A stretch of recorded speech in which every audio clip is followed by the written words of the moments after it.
In a time of profound social and cultural change, an entire generation of young Americans stood united in their desire for more powerful cars, fueling the greatest horsepower war in automotive history.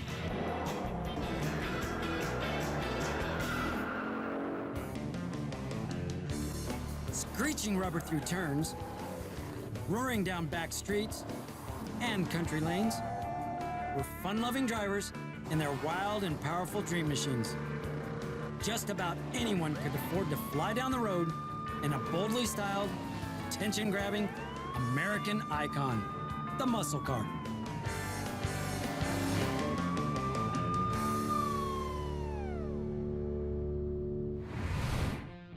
Hello, and welcome to American Icon, the muscle car. I'm Chip Foose. Today we are coming to you from the Peterson Automotive Museum in Los Angeles, California. By the end of 1965, Chrysler's powerful 426 HEMI race engine had already intimidated its rivals. NASCAR reluctantly allowed banned HEMI Belvederes to return to Grand National stock car racing competition, only after Chrysler had pulled out of the series in protest. The National Hot Rod Association ruled that superstocks with a HEMI could not run with lightweight fiberglass hoods and fenders. On the street, the muscle car sensation was in high gear, with General Motors leading the way. Chrysler's plan to catch up in 1966 was to make a 426 cubic inch Street HEMI engine available as a $900 option in select Dodges and Plymouths. The Street HEMI started in 1966. Belvedere 1 two-door post car. That was the lightest piece you could get at that time. It was rated at 4¼ horse with 10-to-1 compression and could be street driven or raced. Other than that, it basically was a car that looked like a taxi cab. Hardtops are heavier, but the post cars were the factory race cars all the way from 62 to 66. If you were to buy a race car, 99% would be a two-door post car. They're stronger, the body's stronger for one thing, and the other part is they're lighter. It had a very cheap interior. It had a bench seat and column shift unless it was a 4-speed. Floor mats, no radio, no heater. You know, very cheap. They tried to get it as light as they could and still be drivable. You know, on the street where it wouldn't fall apart. Whereas some of the HEMI cars you couldn't do that with because they, you know, the motors were too big to begin with. This motor, the camshaft's only 484 lift. Chrysler's 426 race HEMI engines were designed with two 4-bell carburetors aligned in cross-ram configuration. The Street HEMI has two 4-barrel carburetors mounted in line, which was intended to help drivers tame the savage beast. Results were mixed. We used to get a lot of complaints from readers because they used to complain that the cars didn't run as well as they expected them to, or that they saw at their local drag strip.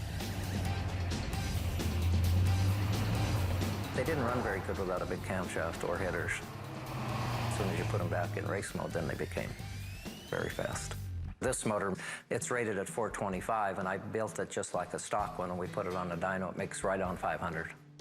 I've had this car for 35 years, and I plan on keeping it.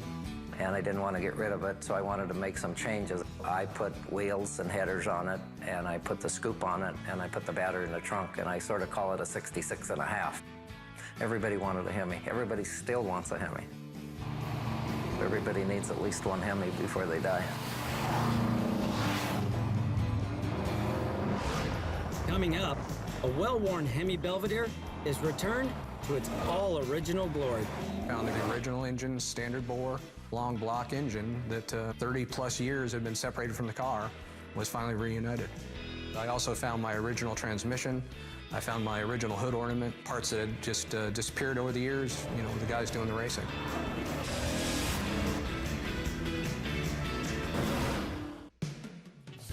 The racing heritage of the 426 HEMI engine served notice to consumers that Chrysler was serious about muscle car performance on the street. In 1966, Dodge introduced a Street HEMI in their Coronet and Charger. The Belvedere model had been in Plymouth's lineup since 1954. Reskinned in '66, a HEMI Belvedere 1 could be ordered for superstock racing Or a more appointed Hemi Belvedere 2 could get groceries and haul the mail.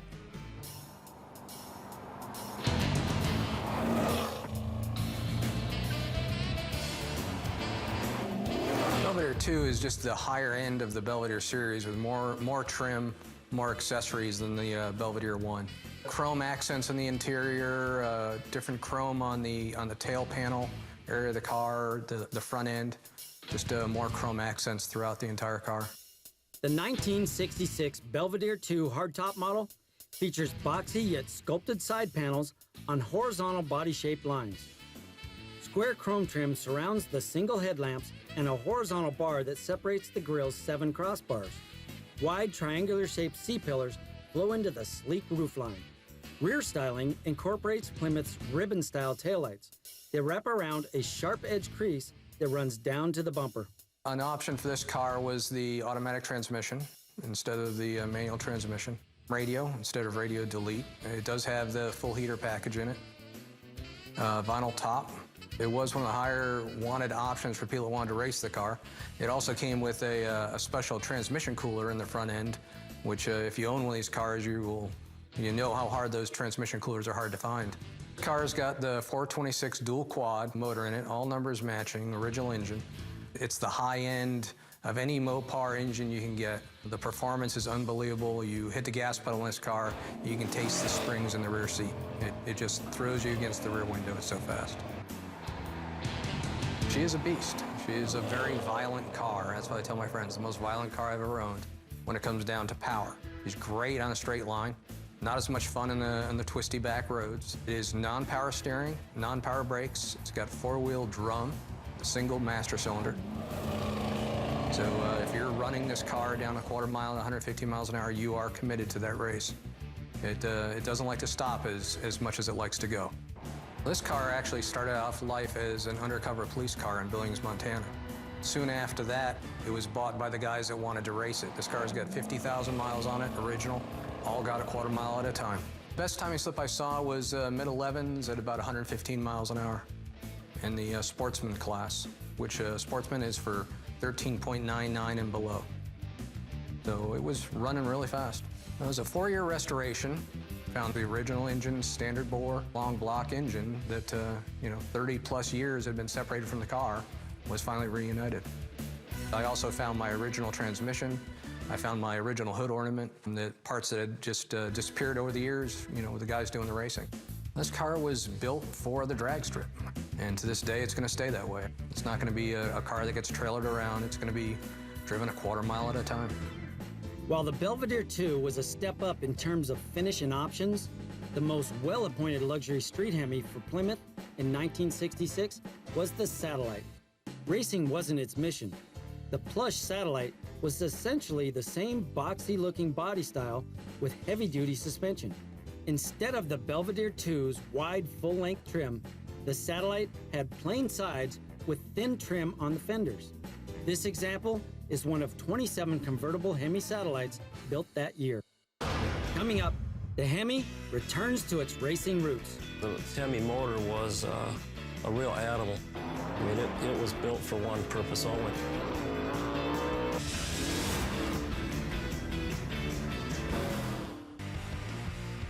In 1964 and 1965, Chrysler's 426 Race Hemi was the engine of choice for the pros that dominated stock racing classes at the drag strip. Unfortunately, the Weekend Warrior had limited access to these engines. In 1966, production of the Race Hemi was halted, but at least the Street Hemi option was available. In 1967, Chrysler instituted a program to keep the Mopar flame alive at the strip. They would build just 55 Plymouth modified Street Hemi Belvederes and 55 Dodge Hemi Coronets to get around racing regulations that only allowed factory-available cars to compete.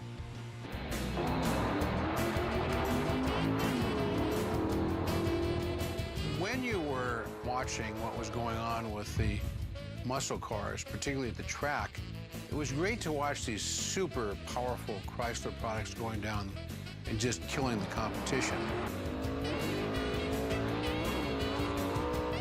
But you couldn't buy one until 1966. And man, then that was the thing to have. If you could get one, you were the coolest guy around. When you had this back and forth synergy that was going between the street HEMIs and the strip race cars, and it just, you know, it was exciting because you felt plugged in. Designed for NHRA B Superstock competition, this 1967 WO23 Coronet 440 model is from the Peterson Automotive Museum. These special order WO23 Coronets have stock bodies without sound deadening installation to save weight. The battery was mounted in the trunk. The hood featured large, lightweight ram air scoops designed to enhance the Street HEMI engine's performance. The car is conservatively rated at 425 horsepower. The HEMI motor was a real animal. I mean, it was built for one purpose only, and you can drive them on the street, but it's not the same animal. The comparison of the race HEMI versus the street HEMI, race HEMI would have a much higher compression set of pistons in it, would have a much more radical, usually a solid lifter camshaft. Set on the standard Dodge 116-inch B-body wheelbase, the Coronet hardtop has heavy-duty suspension, power brakes, and the A727 TorqueFlite automatic transmission.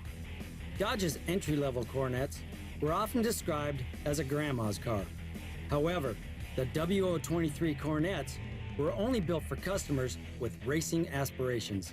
Everything about that car was very purpose-built, all for the sheer act of weight reduction, because power to weight was everything, particularly in the straight line. No trim, no sport options, no luxury to it. The radio was deleted, the ashtray was deleted, the heater was deleted, all in the spirit of winning, all in the spirit of creating the greatest amount of power with the lightest amount of weight in the package as possible. The race HEMI returned to the track in 1968. Set in the small, lightweight Chrysler A-body chassis, the Plymouth HEMI Barracudas and Dodge's HEMI Darts were the fastest and quickest factory race cars of the day. They came onto the scene and staggered everybody. High-performance cars built specifically for drag racing. Every big-name racer had the HEMI cars, either a Barracuda or the Dart. And they were a sight to watch. That's a 1968 Superstock Race HEMI Dart. And out of the 70 or so HEMI Darts, Dick Landy's four-speed car, to me, would be the top of that pyramid. That's why I went after the car. The Dart has a true race engine with magnesium cross-ram manifold and a pair of Holley carbs. Chrysler installed mild Street HEMI solid cams, but racers like Dick Landy would often make modifications. The car was shipped from the factory with a standard steel body shell. When a racer reads the rule book and tweaks it and adjusts it in his own mind and learns how to gain an advantage over the other guy, the body panels and door panels on this HEMI Dart are acid dipped, and they're not supposed to be, so the doors are extremely thin on this car. And that was just one of the things that helped make Dick Landy have a little more advantage over the other guy.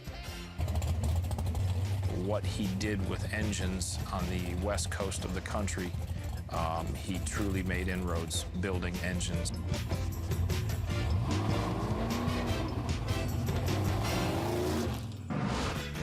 Still ahead, Mopar's largest engine is shoehorned into their compact production car.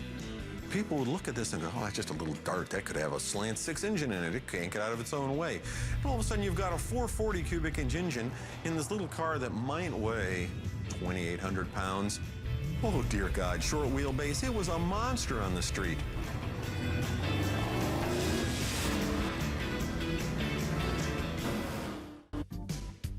The racing success of the HEMI Darts inspired Dodge to build street-legal cars for the super stock classes.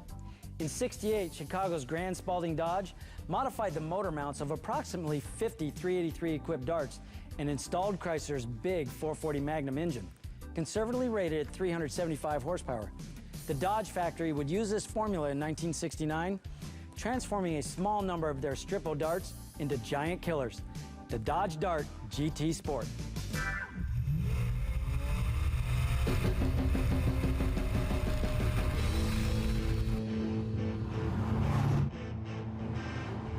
as time went on, you know, the whole trick in performance is power to weight.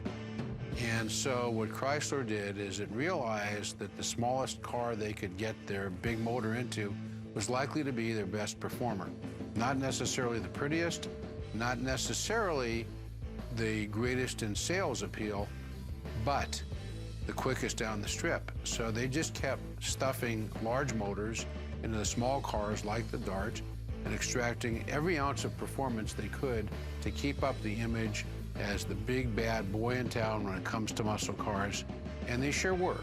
They didn't seem to have the kind of credibility and attention that the other Mopar products did. And it could be the body style. They were more boxy, more mundane, didn't have the kind of pony car look or even the Charger look. So I think they were the redheaded stepchild of the Chrysler products. But very good performing cars, underestimated. A 440 Dart with that big block motor could run very strong. The 440 wasn't in the brochure. It was a special order item. They were built partially at Dodge, or the Chrysler plant, as 383s, removed from the line and taken over to Hearst Performance, and that the motors were installed there at Hearst Performance. It's a big engine and a little Dart. They'd have to kind of use a Sawzall on the inner wheel wells so the exhaust headers could flow out. Heavy-duty components in the driveline. People would look at this and go, oh, that's just a little Dart. That could have a slant 6 engine in it. It can't get out of its own way. And all of a sudden, you've got a 440 cubic inch engine in this little car that might weigh 2,800 pounds. Oh, dear God, short wheelbase. It was a monster on the street. They were all built the same way. 440, single 4-barrel, 727 automatic transmission, and they were all GT Sports, which means they all had bucket seats. They all had the center console with the shifter on it. People say, well, why didn't they put in a 4-speed? I think there's 2 reasons. One, very little room. That's a very small car, very big motor. Not a lot of room for the linkage to operate, but they probably could have modified that to work. I think the bigger problem, anything you look at Chrysler back in the day that had a 440 with a 4-speed in it, had a Dana underneath the rear end. That's a lot of abuse to a rear end. They didn't have a Dana that would fit an A-body. That, you know, kind of precluded being able to put a 4-speed in there. So as it was, the weak point of these cars was, you know, really the transmissions and the rear ends. The 440 was actually kind of considered almost as powerful as a 426 Hemi because it had massive amounts of torque. The 440 had 480 pounds of foot-pounds of torque. For the street use, 440 was actually toe-to-toe with the Hemis until you really started modifying the cars. The 440 was much more reliable. You didn't have to tinker with it. It just was just a great motor without any tinkering.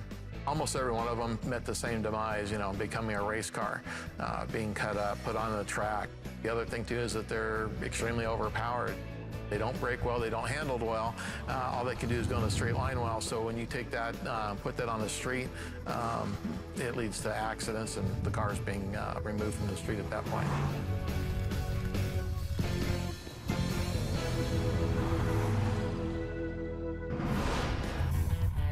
The compact Chrysler A-body cars with big block engines have the speed, but just don't have all the curb appeal of Chrysler's mid-size B-body cars. However, you could save a buck and attract plenty of attention with one of the wild colors available for Mopar Muscle in 1970.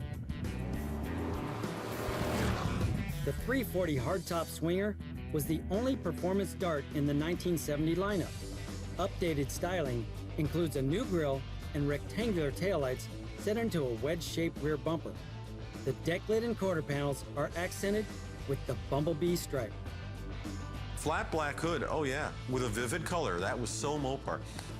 In the early 70s, no car company could come near what the Mopar folks were doing for vehicles with just sheer visual chutzpah.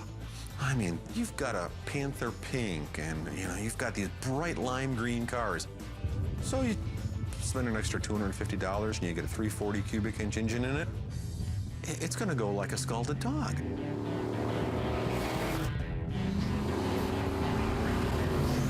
Very impressive performance for the value. Value-rich muscle cars. That's what those vehicles were. They were moderately sized, moderately priced, not too hard to insure. not too bad on fuel economy. You might see 12 miles to the gallon with one of these. And they were very popular automobiles for the folks that just couldn't quite or didn't want to reach up for the high-profile, big dollar cars. This rare, highly optioned, unrestored Panther Pink Dodge Dart 340 Swinger from the Wellborn Muscle Car Museum has a 340 badge over its hood scoops. Under the flat black hood is the 340 engine, rated at 275 horsepower, fed by a single 4-barrel carburetor. The car still has its original plugs, wires, belts, and hoses. Its front disc brakes were standard.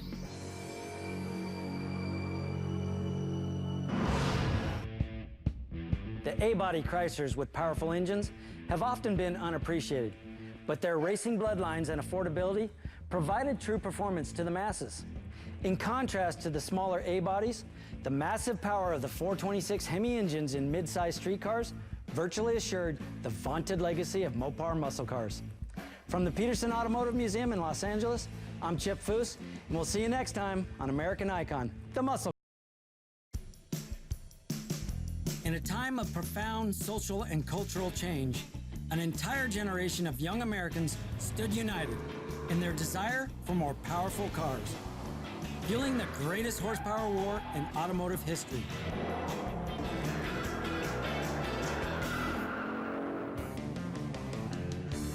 Screeching rubber through turns, roaring down back streets and country lanes, were fun-loving drivers in their wild and powerful dream machine.